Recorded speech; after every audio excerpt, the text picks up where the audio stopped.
माझं सोलापूर न्यूजमध्ये आपल्या सगळ्यांचं स्वागत। शाळेमार्फत वरिष्ठ वेतन श्रेणीसाठी एका शिक्षकाचा प्रस्ताव माध्यमिक शिक्षण विभागाकडे पाठविला होता।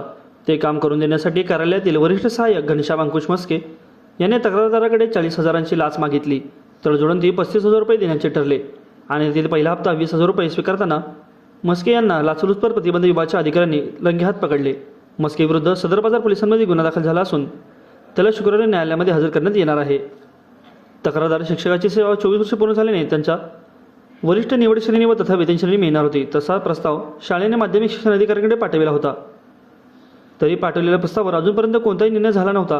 कामावेळेत व्हावे म्हणून तक्रारदाराने 5,000 रुपये यापूर्वीच दिले होते। त्यानंतर मस्के याने 30,000 रुपयांची मागणी केली। मान्यतेसाठी वरिष्ठांकडे प्रस्ताव सादर करण्यासाठी त्याने गुरुवारी 20,000 रुपयांची लाच घेतली। कार्यालयात मस्के याने रक्कम स्वीकारली, त्याचवेळी ही कारवाई करण्यात आली। वरिष्ठ पोलीस निरीक्षक उमाकांत महाडिक यांच्या मार्गदर्शनाखाली पोलीस निरीक्षक गणेश पिंगुवाले यांच्या नेतृत्वात सहाय्यक फौजदार श्री कोळी, पोलीस नाईक संतोष नरोटे, गजानन किनगी, राहुल गायकवाड यांच्या पथकाने ही कारवाई पार पाडली। माझं सोलापूर न्यूज या यूट्यूब चॅनलला सबस्क्राईब करा आणि बेल आयकॉन प्रेस करायला विसरू नका।